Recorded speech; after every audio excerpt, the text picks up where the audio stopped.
All right. So once again, welcome everybody. And we're going to just start with a little music and then we'll get right into it. You might know this one. And if you don't, just catch what you can and start singing along as soon as you can.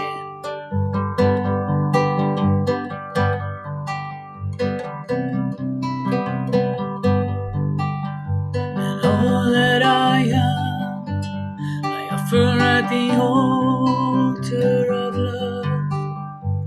All that I am, I offer at the altar of love. And sweet surrender, and sweet surrender, and all that I am, I offer at the altar of love. All that I am, I offer at the altar of love. And sweet surrender, and sweet surrender. All together now. All that I am, I offer at the altar of love. All that I am, I offer at the altar of love. And sweet surrender, and sweet surrender. One more time. All that I am, I offer at the altar of love. All that I am, I offer at the altar of love. In sweet surrender, in sweet surrender, in sweet surrender, in sweet surrender.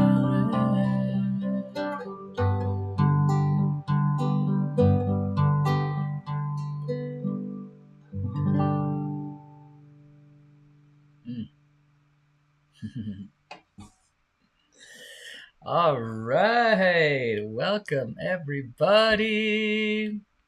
What an honor to have you all here on this beautiful morning here in I'm in the Colorado Rockies at the base, the foothills of the Colorado Rockies in Boulder, Colorado. And I'm not sure where you all are. Hey, why don't you just send a little chat? Where are you guys coming from? I'd love to hear from where you guys are at, and also let me know if anything is sound funky or anything. But should it be all good? But yeah, where's everybody coming from? Let's see. Built-in speaker, great.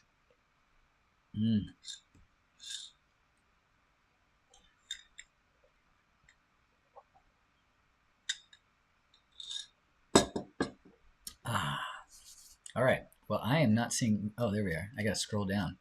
Oh my gosh! I even got someone from Walala. Nice, California. I thought I said Guatemala. I was like, oh, I'm Guatemalan. It's like people from Guatemala. Amazing.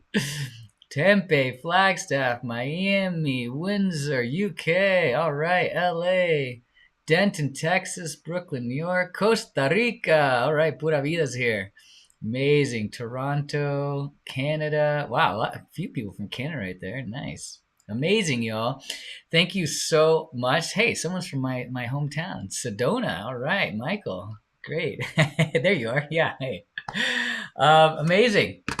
Well, first of all, I just want to welcome you all and thank you all so much for being here. And first and foremost, just honor you for your courage because as we all know, singing and opening up our voices is perhaps one of the most, if not the most vulnerable thing for us. Even though it brings so much joy, even though it moves so much emotion and can be so profoundly healing, it can also be so profoundly scary and so vulnerable.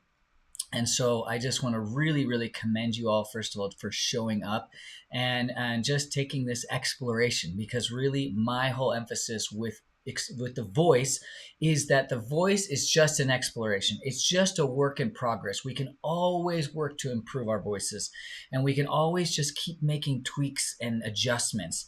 And so it's possible for anyone to sing, and everybody has a voice, and everybody can be a wonderful singer. And I have literally been proven this over and over and over and over again over these last, I would say I really started working with people privately since 2021, and I have truly been blown away by what can transform for people's voices. And with that said, it is nice to have some crucial techniques to help us open our voices. So that's what I want to share with you guys, is some really, really fundamental and profound techniques that I think are going to make a dramatic shift for your voices, like right away. And then your work is to practice that.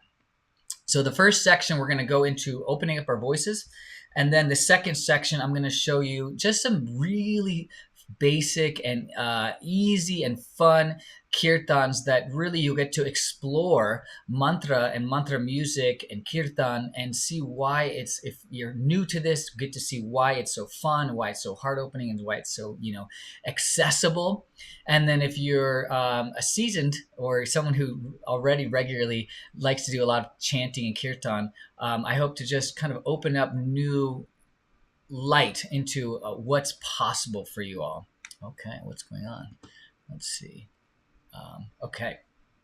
So before we go too far into this, let's rub our palms together, create a little friction, create a little warmth, and then bring your hands to the center of your chest.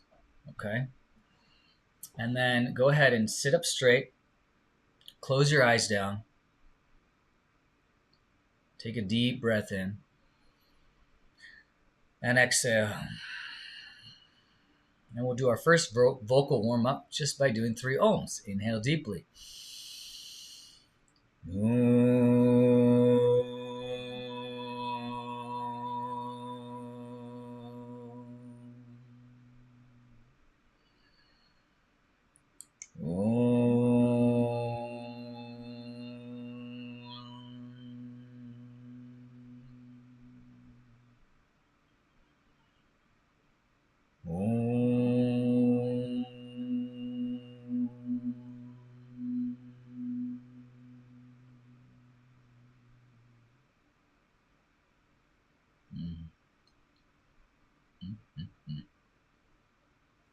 Beautiful. So just a quick little introduction. Some of you may be new to me. So namaste. My name is Ananda Das. And believe it or not, I started in high school singing in a punk rock band. And that's how I started guitar. And that's how I started singing. And one of the entry points for punk rock, which is one of the things that I highlight about Kirtan as well, is that it's an easy entry point because I heard my fellow musicians on recordings, and I said, man, I mean, they don't have good voices anyway, so why can't I sing? I might as well just go sing. And so I started a band, and I just started playing and singing however it was coming out. And of course, at the beginning it was a little, it was okay, but it was like a little rough. And then as time went on, my voice developed, and of course it grew. So I had a band in college as well, high school, then college. And then in college, I started getting into Kundalini yoga. And as I practiced Kundalini yoga, I started getting into mantras. And from that point, I really started practicing mantra practices and singing and devotional practices from the Kundalini yoga tradition. And one of the biggest blessings from that tradition was that part of this huge part of the sadhana was just singing. So we just sang for an hour. We sing the mantras for an hour. And of course, some of you know my history. I got into a Kirtan duo with Jaya Lakshmi, and then we created, 16 albums together and toured for like 8 years straight. And I guess in some ways the touring hasn't really stopped. I now live in Sedona, on and off basically, but since 2020, and that's kind of my home base. But from there, I go and travel around and share the music and share these yogic teachings that I just love and adore so much. But obviously, I'm here with you online, and one of my big focuses, particularly these last couple of years, is how to support you all from wherever you are in the world. And so it is my great joy to be here online with you all and to share this. So I'd say let's first start with a few fundamentals of voice that I think are absolutely crucial. Okay, so first thing is first, it is nice to just have a nice straight spine and seated up. So if you're not seated up, if you can sit yourself up so you can sit up straight. And fundamental practices is just to stay really relaxed. All right, so just move your body around a little bit and just move your head, move your shoulders, because this is a crucial piece to singing and being in your joy, is just really, really relaxed. Okay, great. Okay, and now let's do a big sigh. Ah, good. Let's do 2 more of those. Ah, all right, great. 1 more. Ah, okay, fantastic. Okay, fantastic. Okay, relaxed, straight spine. What's the next big one? Listening. Really important that we refine and attune more and more to our listening skills, because I'm going to now start giving you techniques. But the important piece for you is going to be able to listen to me and then listen to yourself and listen to your voice. Okay, so that's really crucial, fundamental. And then as we start singing, I'm going to start us with some nice, easy opening mouth with, we're just having ah, like big ah. And the ah is really good because it opens up the heart and it opens up your mouth. And a huge component, I would say like one of the absolute crucial components of getting your voice more open, more in like enriching your voice, expanding your voice, deepening your voice, making it louder, all resides so much around a wider mouth. Okay, so let's go ahead and practice this. Go, ah.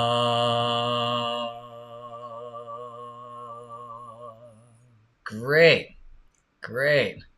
And now some of you may need a little support with this, because I tell people this all the time, like, oh, open up your mouth. Okay, for those of you who don't have videos on, put your videos on if you don't mind, because I want to peek at you and see where you're at.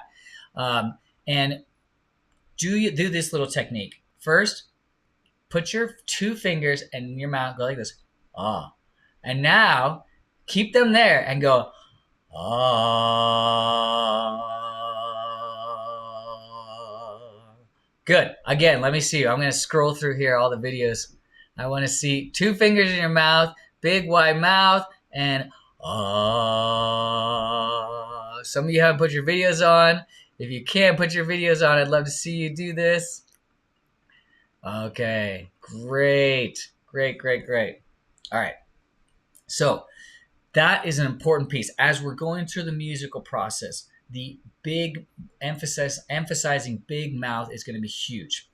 Another really crucial practice that I emphasize over and over and over again is bringing the sound down and in.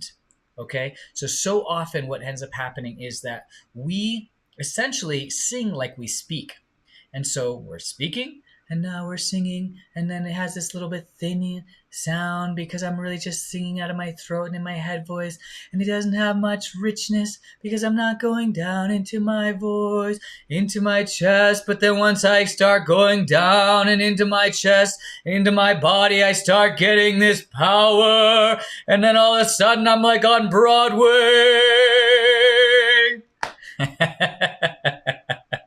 All right, I'm having fun here.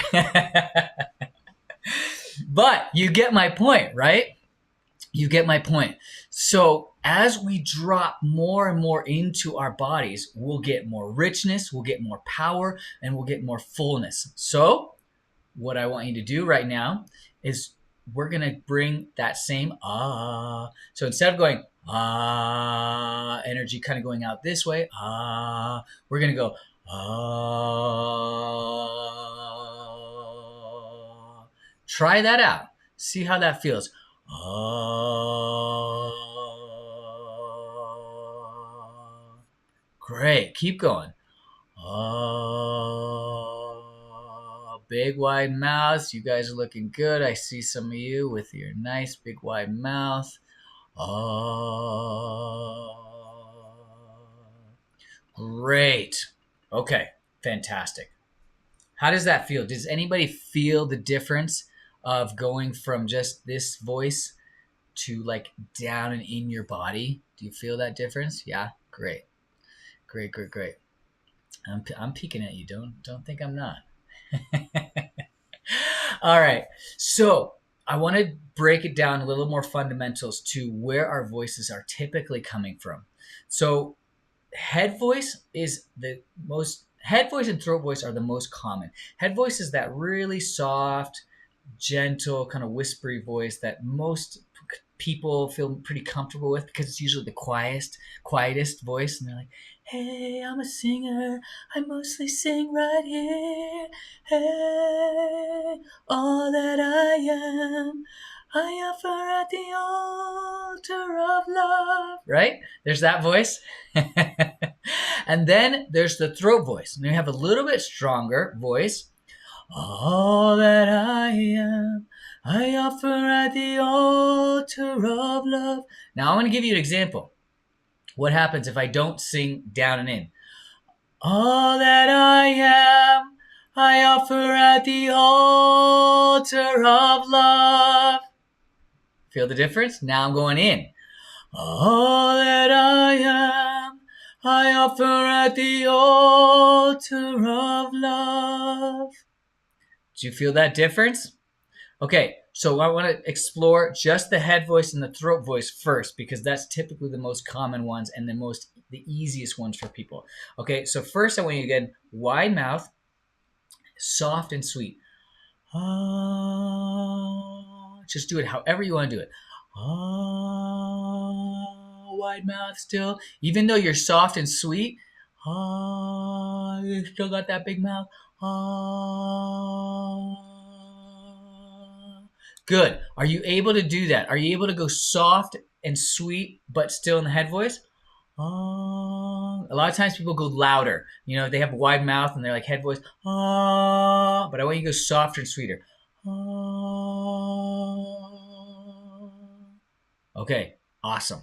Now what I want you to do is the same thing. Instead of having the energy go out like this, I want you to have it go in. Some of you, it could help to close your eyes and visualize and feel energy going down and in your body. Still head voice, really soft and sweet, but down and in.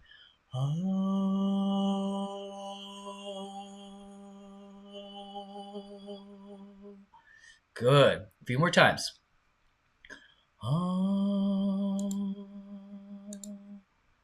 Wonderful. How about one more time? You're doing great. Wonderful. Okay, awesome. Throat voice, same thing. It's a little bit louder and a little bit fuller. And if you can, of course, keep the same principles going on so that you're then bringing the energy down and in. Rather than you're going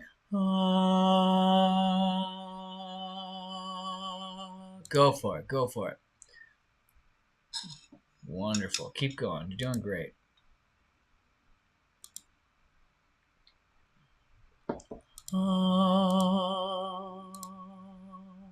Okay. Amazing. Okay. How does that feel? Is that a big shift for you all within your own voices, within your own awareness? Has any of you, have you ever even thought to like kind of sing more inward than outward? Has that even been a concept? Great. For most people, this isn't. I learned about the singing inward more from like an Indian classical style music. which is very common. They'll sing inwardly, and it's all about bringing the energy and the voice in. So then it's like it starts slow, right? And they go in their ragas. I need to put a tumbler on if I'm going to do that. But that it's all about bringing in, and it's anchoring your connection with your heart and in your body. Now, the same is true as you get louder, because what ends up happening is the power comes from the navel center, right? I think we all pretty much know that, right? When we really tap into our power, we go into that navel center, the Agni, the Manipura, that third chakra. And if you look at a Broadway singer or a gospel singer or what was I thinking? Anyway, any of those, like Kawali, like if they're really strong, they have a power from their voices that they are tapping into, but it's not from no, it's not this and it's not a scream, it's a they're bringing that energy down and in, and they're tapping into their navel center. They're tapping into their power. Okay, so what I want you to do, I got some techniques for you all to get into your power. Okay, so first thing I want to do is go into your chest voice more. So I want you to tap on your chest, and it's not like a baby tap. It's not like I'm just having a little gentle moment. Give yourself a little tap. You're like a little bit of we're going to get into a little bit of a Tarzan type and Jane type thing. And I want you to go,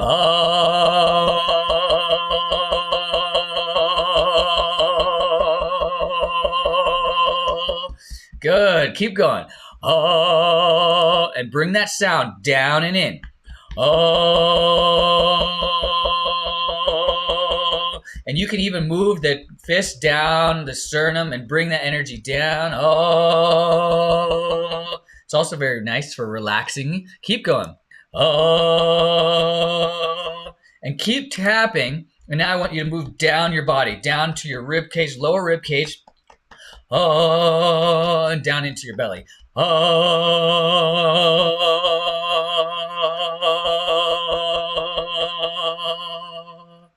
good. Okay, relax. Take a moment. Great job. Great job. How many of you were able to get a little more power or a lot more power out of your voice? Yeah? Good. And a huge part of that also is just staying relaxed in your body and bringing that sound in. Okay. I'll give you a little taste of navel voice, but it's very rare that we get there, and it takes a bit of work. But one technique that I really like to share with you all, and that is a common one that can really help you out too, is taking your 4 fingers. Hopefully some of you didn't eat right away before this, but take your 4 fingers and press them under your rib cage. Press them right under the bottom of your rib cage, and that's going to press against your diaphragm. And I want you to kind of press in there so that you create like a vibrato with your voice, and you kind of start going and keep dropping your voice as much as you can. Dropping in pitch, you could drop it in volume, or dropping in your body. And sorry, don't drop it in volume. I want you to go louder.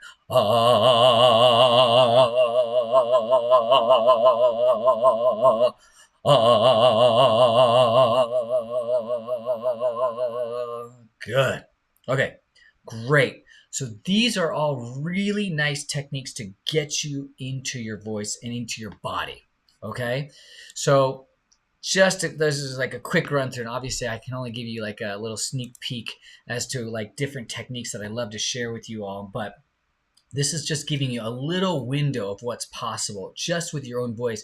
And then the range. So then the range comes when we think about singers that we're like, wow, they're just such incredible singers. Typically, what they can do is go from their head voice down to their navel voice and back up and down and back up and play with it. Maybe they're up here, maybe they're down here and up there, So if I'm just here, all that I am, I offer at the altar of love. Or here, all that I am, I offer at the altar of love. Or chest.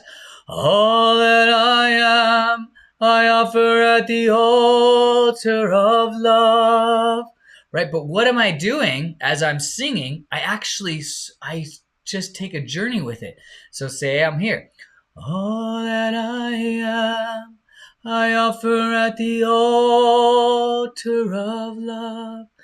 All that I am, I offer at the altar of love. In sweet surrender, in sweet surrender. Right? So I'm that's a relatively quieter song, I mean, actually I can get it going. So, but typically it's a little bit more head and throat voice, but I do drop it into the chest voice at times, right? And this is all really good awareness to have, because pretty much any musical style, this is going to be important, but it's particularly important with kirtan. Why?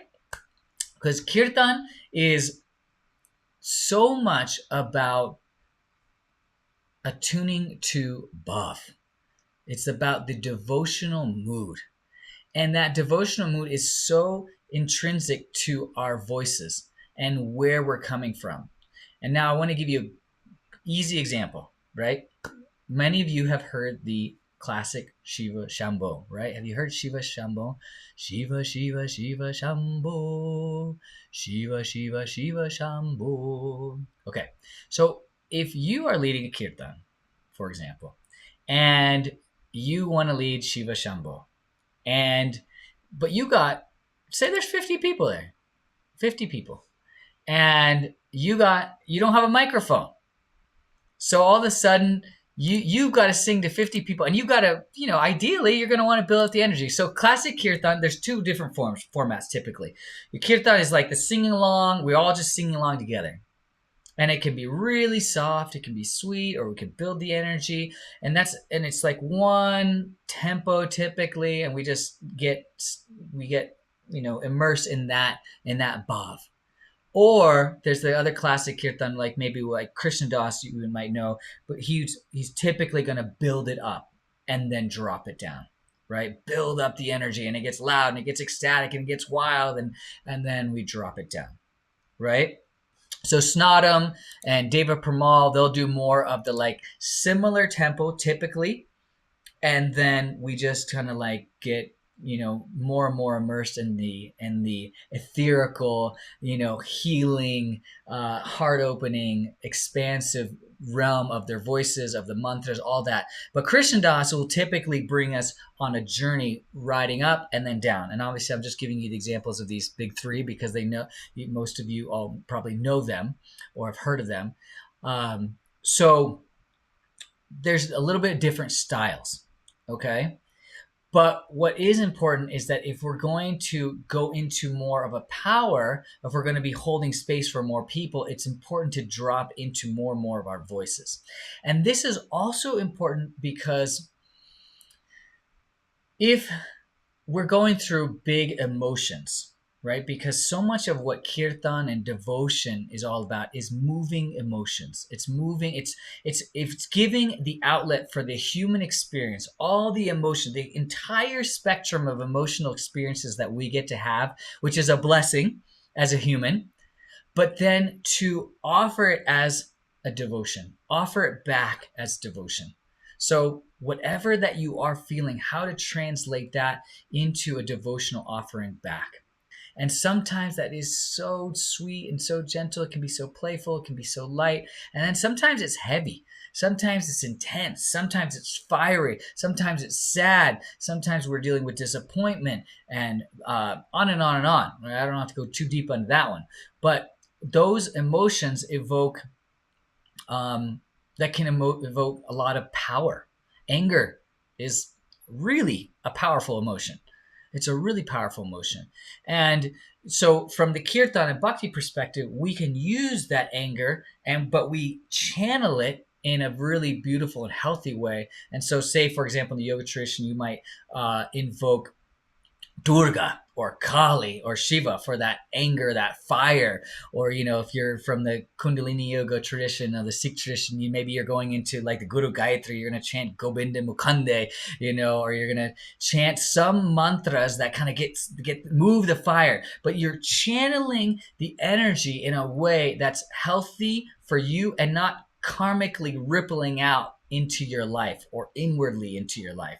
You're not taking those emotions and just putting them in and putting them in places where they're going to create all sorts of havoc inwardly, or you're not creating havoc within your own relationships or your environment. So you're learning through bhakti yoga is how to continue to use and harness the power of emotions and channel it into devotion. And in this way, the full spectrum of the emotional experience that you have can be used as an evolutionary journey. Every aspect of it can be channeled and harnessed, and it's like, okay, I'm going to use this for my own evolutionary journey. And this is what's coming up for me right now. This is what is is this celebration right now? I'm feeling so much joy, I'm feeling so much happiness, or am I feeling angry, am I disappointed, or am I sad, and all that. Every single one, the full spectrum, can be used for evolutionary purposes. And that is the massive blessings of bhakti yoga, of kirtan, of opening up our voices, particularly because the voice is such a channel for that heart space, for the emotions to move, right? It's like when we're really going through big emotional experiences, whether that's super ecstatic and joyful or super painful, our voices are an expression of that.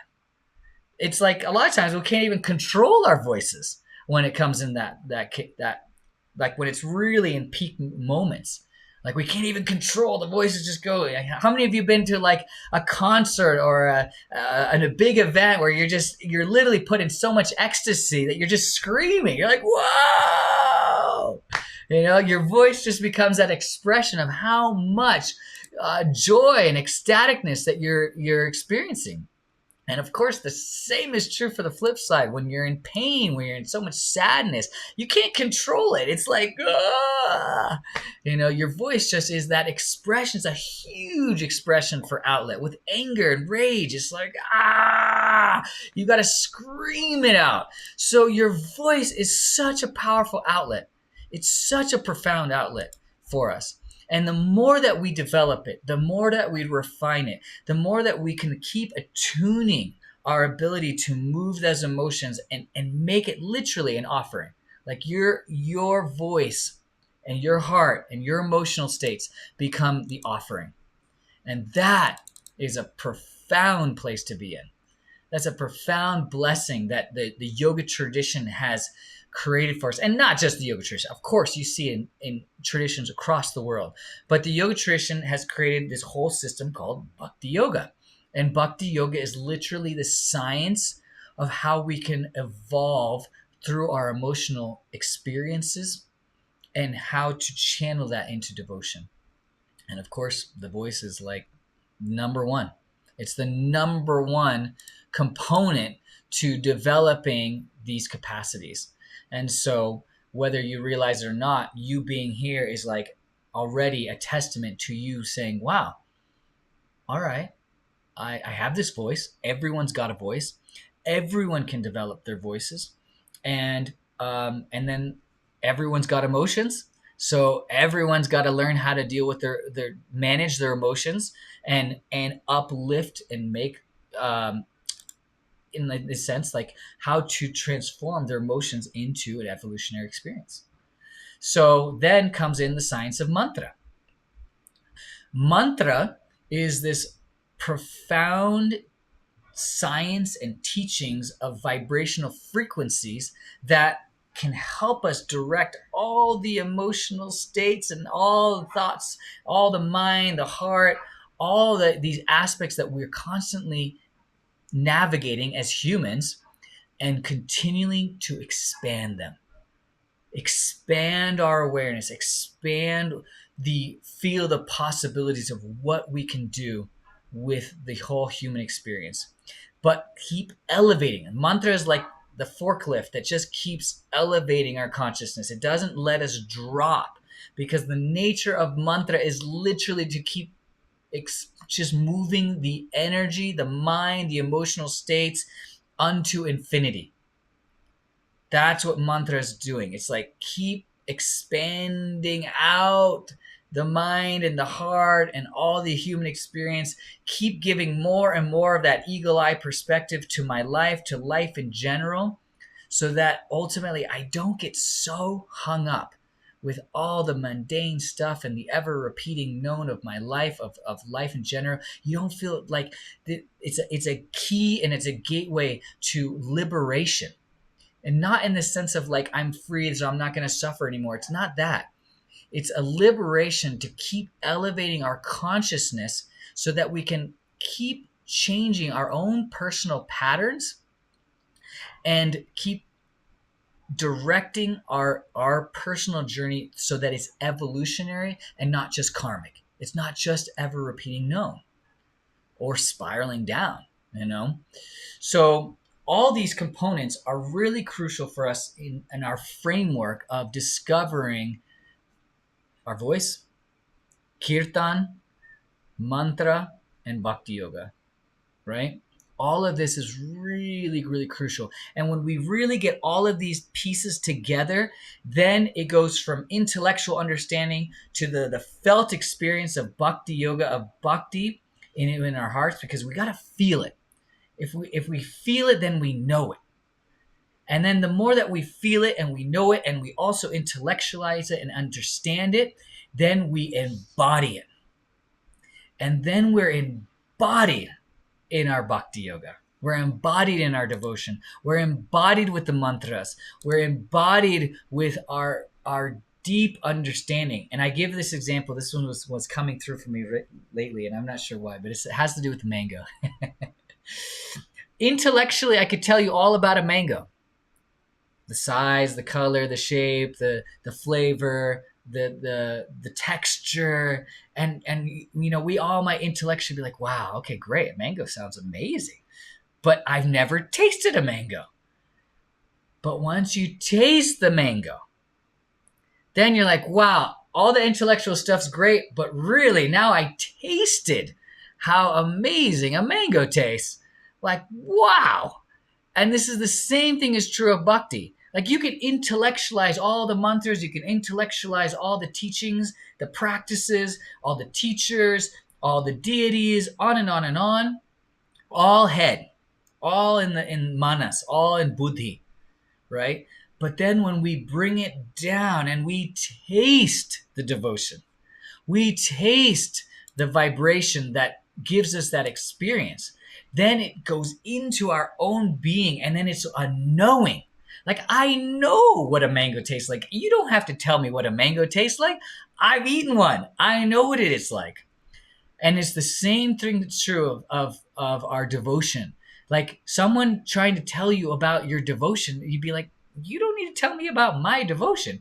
I've experienced the devotion. I've experienced my connection with the divine. And we can share in that now. We can share a mango.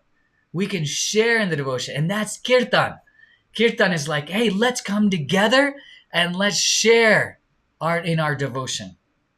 And that is why Kirtan can be so unbelievably beautiful and healing and transformational, because we're sharing together. We're sharing in that devotional experience.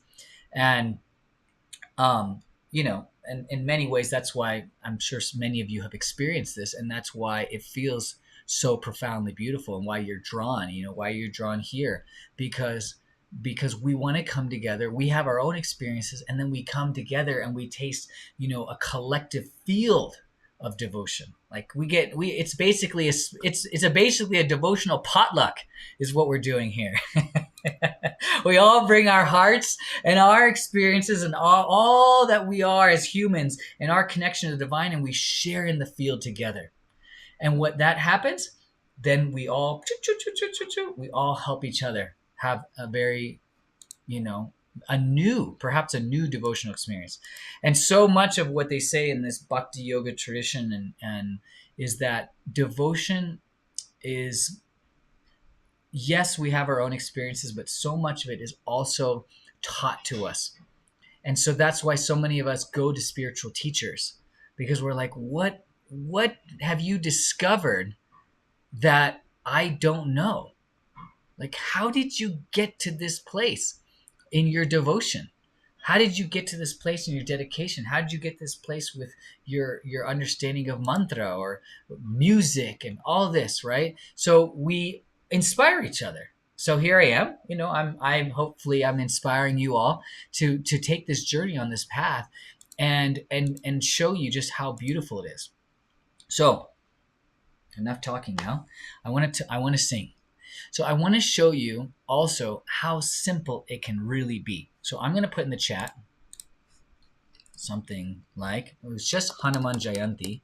So this is when Hanuman is said that his appearance day.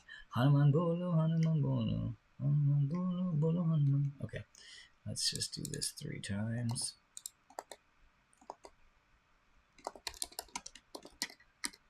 So if you look on the chat right now, I'm going to put it to everybody. Meeting group chat. I'm putting it in there. Okay. So Hanuman bolo, Hanuman bolo, Hanuman bolo, bolo Hanuman. Okay. So in a traditional sense, Kirtan was always designed to be as simple as possible so that as many people could sing along as possible. So I want to show you something that's very simple. We're chanting Hanuman. Hanuman is the monkey god, right? This yoga tradition. And he represents us remembering who we are.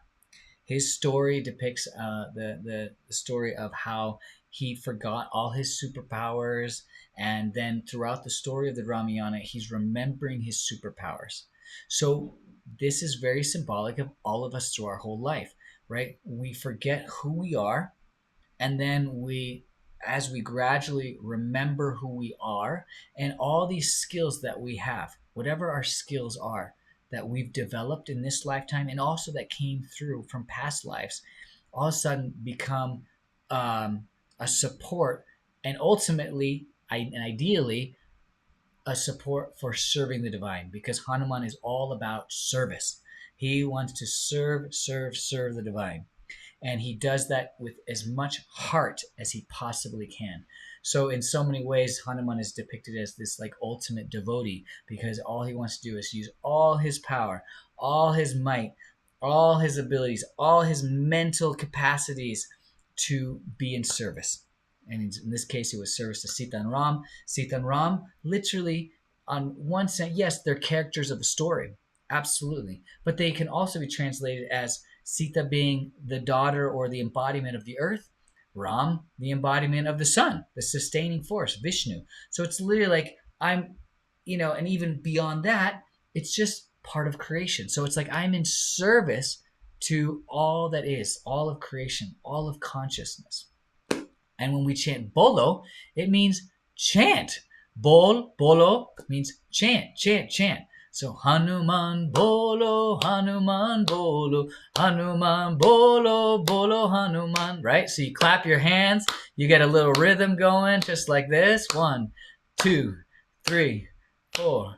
1, 2, 3, 4. And Hanuman bolo, Hanuman bolo, Hanuman bolo, bolo Hanuman. Hanuman bolo, Hanuman bolo, Hanuman bolo, bolo Hanuman. Hanuman bolo, Hanuman bolo, Hanuman bolo, bolo Hanuman. Hanuman bolo, Hanuman bolo, Hanuman bolo, bolo Hanuman. One more time. Hanuman bolo, Hanuman bolo, Hanuman bolo, bolo Hanuman. A little faster. Hanuman bolo, Hanuman bolo, Hanuman bolo, bolo Hanuman.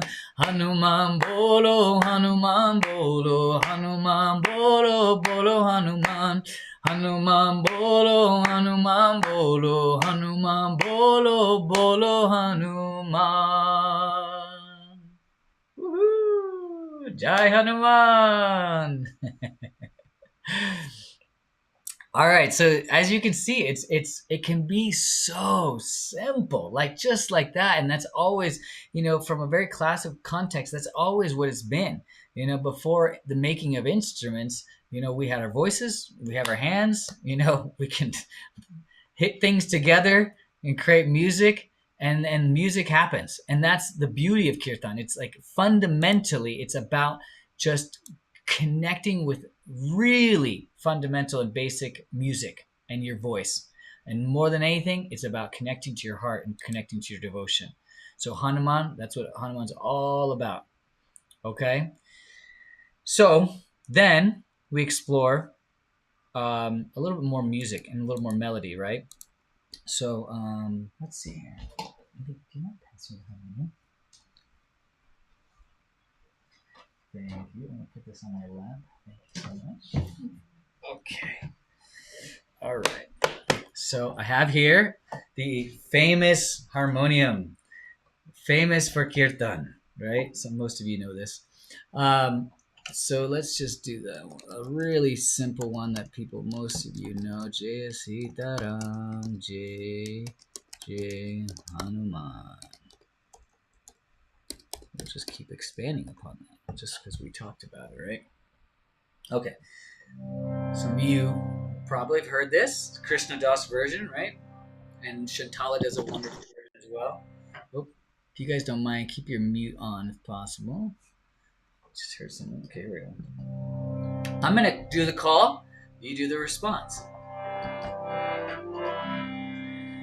Jai Sitaram, Jai Jai Hanuman. And I just put the mantra in the chat.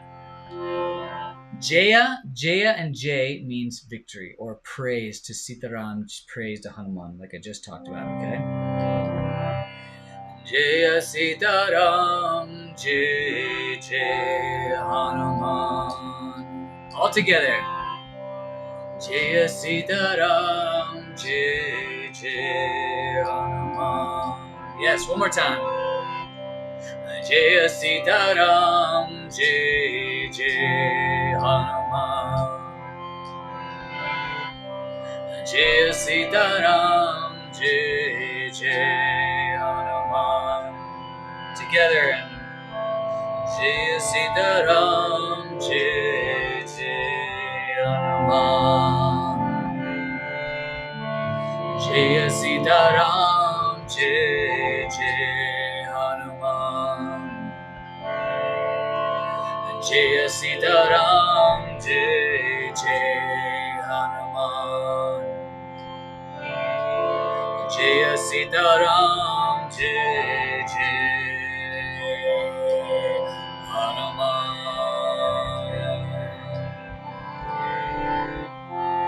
Okay, beautiful. Most of you know this, right? So part 2, I should put this in because this is even the easier part. Hare Ram, Ram, Ram, Sita, Ram, Ram, Ram. Okay, voice seems to be canceling out the harmonium. Yeah, I'm so sorry. This is definitely a thing about Zoom. Voice and Zoom and instruments. I have my original sound for musicians on. Hopefully most of you can hear both the harmonium and the voice. But just so you know, like I wanted to show you real quick, once we get into the second part, ideally also that the kirtan is so simple. For any of you who have any kind of background with piano, I mean, this is extra simple. But even if you don't have any background with harmonium or anything, I'm going to show you. Literally, I got my 2 fingers here. This is a C. Then I move it here. 1 finger moves just like that, F. And that's all that's going to happen between the 2 here. And that's just it. I'm going to try to keep my fingers away. And then I'm counting 1, 2, 3, 4, and 1, 2, 3, 4, and then Hare Ram, Ram, Ram, Sita Ram, Ram, Ram. Together. Hare Ram, Ram, Ram, Sita Ram, Ram, Ram. Hare Ram, Ram, Ram, Sita Rama Rama Ram, Hare Rama Rama Ram, Sita Rama Rama Ram, Hare Rama Rama Ram, Sita Rama Rama Ram, Hare Rama Rama Ram, Sita Rama Rama Ram, Hare Rama Rama Ram, Sita Rama Rama Ram, Hare Rama Rama Ram, Sita Rama Rama Ram. Jai Sitaram, Jai Hanuman. Beautiful. Can't go too far and too deep into this, obviously, because I'm a little limited on time. I'm trying to keep this to an hour, but I just wanted to give you that, like, just a preview of like how simple it really can be to learn some of these chants and to dive into the beauty of Kirtan and Bhakti and with Harmonium. Harmonium is particularly easy to lend itself to learning and chanting, and of course it's become kind of the staple instrument for Kirtan, but also guitar. So for any of you who are guitar players out there, again, it's really simple that you can do. And I'll just show you another example and put the harmonium down. I'm just going to do a couple of the classics here. Let's just do, for example, we can do a little Snadam Kars. Om Namo Gurudev Namo, right? Om Namo Gurudev Namo. And then Gurudev Namo. Oh, Guru. Oh, autocorrect. Gurudev Namo. Okay, so I'm putting this in the chat here. So some of Kirtan's greatest hits here. We'll sing this together.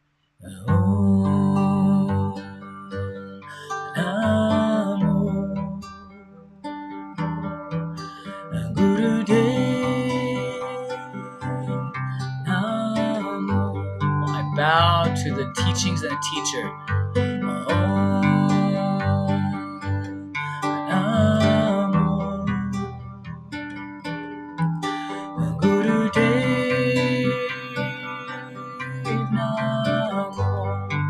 Who bring me from darkness to light.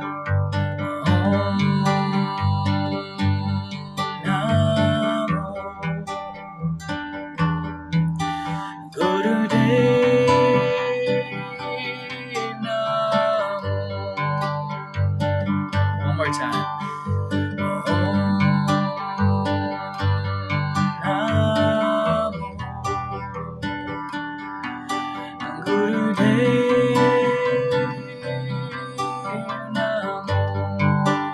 Part 2, Gurudev Namo. Gurudev Namo.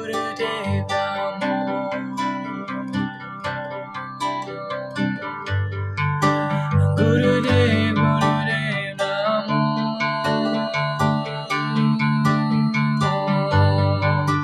Gurudev Namo.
Right? These songs that really, they pull on the heartstrings, they pull on the devotion, they open us up, right, to the sweetness of love, the sweetness of um, the connection to the divine and the connection to our hearts. It's just, obviously, it's such a gift. It's so profound.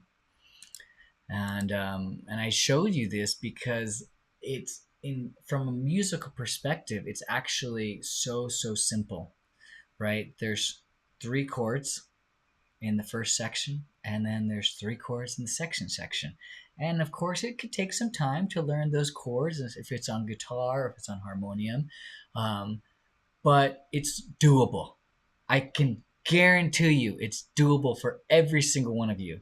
You know, if you just put a little time, energy, effort into it, I guarantee you it's possible. So just know that this is a possibility for every single one of us. And even if you don't want to learn the instrument, just singing and opening up your voice is just such a profound thing to just help you on your journey of healing, of opening, of celebration, of connection to the divine, which is really at the fundamental what we're all longing for. Behind every desire that we ever have is the desire for love. Every desire that we have, if you go deeper and deeper and deeper and deeper, if you go to the base of any desire, it's love. And so bhakti gives us that opportunity to just go like right to the source, right to source of that desire of like, I mean, why are we even going to do kirtan in the first place if it's not for love, if it's not for true divine love? That's why we do kirtan, that's why we do bhakti, and that's why we make a valiant effort to just keep developing our voices, because it gives us that gateway, a particularly profound and beautiful gateway to the heart. So I think that's a really beautiful place for me to close here with you all. I'd love for you to just bring your hands to the center of your chest, and just any little prayer or intention that you have for yourself, for your voice, for your heart, for your devotion, for your connection to the divine, just make that right now. Just tune to you.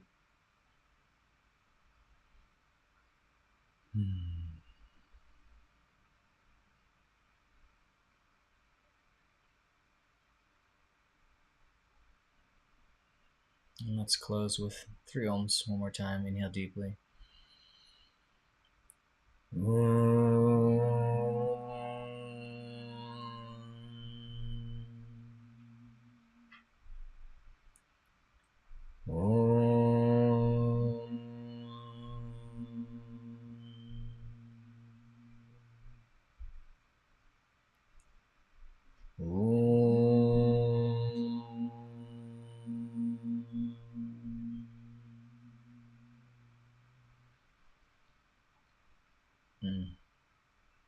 Namaste, Satnam.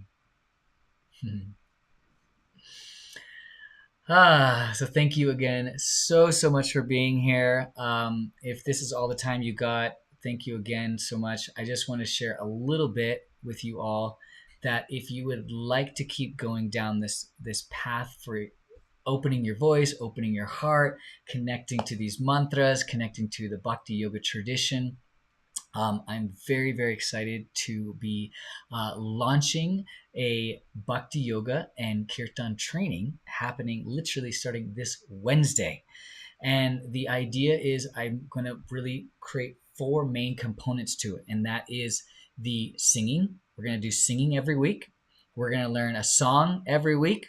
And we are going to do yoga practices every week. And we're going to do and learn philosophy every week. And in particular, I thought this theme of we're going to do 4 weeks in a row, and I was kind of tuning into like who, but I felt there's such a goddess movement that I felt like, okay, let's go with the goddesses. So the first week is Saraswati, second week is Lakshmi, third week is Durga, and fourth week is Kali. And so we go through each week and we explore the archetypes of who they are and what they represent for us, and how do we open our hearts to these goddesses, and how does that already they how are they already playing out in our lives, and how does it support our whole journey of our spiritual awakening journey, because really the Bhakti Yoga is the science of our own personal evolution with so much heart, with so much devotion. So I would love, love, love for you all to join me if this is something that this hour is something that really is calling to you, and expand it out for 4 more weeks. There's actually going to be 2 different sessions that we're going to do. One section that's going to be philosophy and yoga, and then second session is going to be singing and actually learning the kirtan. And again, if you don't have a harmonium, you don't have a guitar or whatever, that's fine. You can just still learn it just via voice. And you will gain so much from it. I guarantee you. All right. So it starts this Wednesday, May 1st. I've changed the pricing format so that I really want to make it accessible as possible. So it's really like, it's a basically pay what you want. I do have a minimum that I would like to get, but ultimately I want it to be flexible for you all to make sure it feels right in your budget. It feels right for you in the energetic exchange. And like I said, it's actually pretty simple. It's basic. It's 4 weeks. It's going to be 2 classes each week. And I guarantee you it's going to be so transformational for your voice, for your heart, for your understanding of Bhakti Yoga, and your relationship, particularly to, in this case, the deities, the goddesses. So anyways, that is coming up May 1st. I would love for you to come join me on this 4-week journey. I'm going to do another one in the fall, and that's going to be the gods. We're going to explore the gods of the yoga tradition as well. But for this one, it's definitely, we're going to focus on Lakshmi, Saraswati, Durga, and Kali. So I will send you all a follow-up email. Here is also a link in the chat if you wanted to check it out, if you wanted to sign up right away. If you're feeling the inspiration, then I highly recommend you check it out right now, and just go with your calling, go with your flow, because it's so important to just follow that inspiration when you got it. And you're like, oh yeah, I'll do it later, but then you end up postponing, and then what happens? You're just like, wait, but I knew that this is what I wanted. I know this is something that's so important for me. It's important for healing my voice. It's important for opening up my heart. It's important for deepening me on the yogic path of my own personal evolution and awakening. So the yoga teachings offer this, and I'm really honored to be sharing this, and it's my love, it's my inspiration. That's why I'm sharing it with you all. So again, if this is just an hour with you all, and maybe I see you again later, wonderful. And if not, I would love to see you all on this little 4-week journey together and see what blossoms for you in your life. So like I said, put the link in the chat right there. You click on that, check it out. And I'll also be sending you follow-up emails. I'll also send you a replay of this. So if you're like, wow, that was so amazing, I'd love to keep practicing a little bit with this. I will also be sending you guys the replay of this session. So thank you again so much from the fullness of my heart. Thank you for spending this time with me. I wish you all the best. I wish your voices to just blossom. I wish your hearts to blast open, and you to just continue to be devoted on this yogic path, because it's the gift that keeps on giving. Guaranteed. I've been doing this for, I don't even know how long now, since 2006, and I feel like I'm more inspired than ever to share this with you all. I feel more inspired than ever to deepen in my practice with yoga and the teachings and my voice. I'm recording a new album right now. It's going to be coming out really soon, so stay tuned with that. And I just feel the inspiration is so profound, and I guarantee you that the teachings of yoga are that for you too, in your own beautiful way. It inspires you in your own beautiful way, because it ultimately connects you deeper and deeper to who you are. And the more that you're connected to who you are, you live a life of more and more meaning. And that's literally what Dharma is. It's like, how do I live a more and more of a life of true meaning and purpose? And Bhakti Yoga is like it's the framework for the heart. It's the framework for the heart. And so that, it's hard to live a good life without our hearts really invested, you know? We always feel like it's shallow. We always feel like it's just not quite what we want. But when our heart's fully in it, then life is glorious. Life is victorious. Life is joyful. Life is loving, you know? And that's the beauty of Bhakti Yoga. So anyways, that's my inspiration. That's my sharing with you all. I hope to see you all starting May 1st. And if not, let's see you down the road, okay? Namaste, everybody. Again, thank you so much, and all the best. Sat Nam.